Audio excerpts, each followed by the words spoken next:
Hello বন্ধুরা, আসসালামু আলাইকুম। আজকে সুন্দর একটা রেসিপি নিয়ে আপনাদের মাঝে আবার চলে আসলাম। নিয়ে নিয়েছি কাঁচা পেঁয়াজ কুচি এবং মরিচ কুচি, এরপরে 2 কুসুমওয়ালা একটা বড় ডিম দিয়ে দিলাম, লবণ দিয়ে সুন্দরভাবে মেখে নিয়েছি। এরপরে একটা রুটি তৈরি করে নিয়েছি। রুটিটা দেখেন আমি কিভাবে একটা মোগলাই পরোটা বানাচ্ছি। দেখেন কিভাবে মোগলাই পরোটার শেপটা দিতে হয়, আপনারা একটু মনোযোগ সহকারে দেখলেই বুঝতে পারবেন।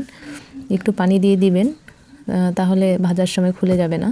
একটু পানি দিয়ে সাইডগুলো একটু চেপে দিবেন, তাহলে ভাজার সময় খুলে যাবে না। আর পানি না দিলে হয়তো বা ভাজার সময় খুলে যেতে পারে, ডিমটা বেরিয়ে আসতে পারে।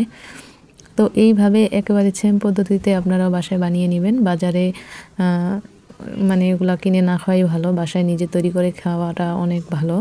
এই তো দেখেন আমি আরেকটা রুটি তৈরি করে নিচ্ছি সেম প্রসেসে।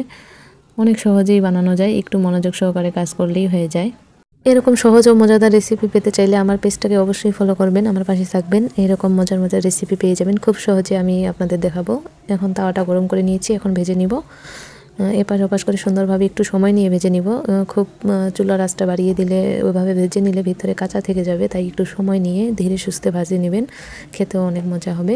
একটু শসা থাকলে উপর দিয়ে ছড়িয়ে দিবেন, তাহলে খেতে আরও মজা লাগবে। আমার শসা ছিল না হাতের কাছে, তাই টমেটো সস দিয়ে খেয়ে নিলাম। অসম্ভব মজা হয়েছিল, আর ভিতরে কাঁচা ছিল না, খুব সুন্দরভাবে ভাজা হয়েছে। এভাবে আপনারাও বাসায় বানিয়ে খাবেন, অবশ্যই মজা লাগবে। ধন্যবাদ সবাইকে।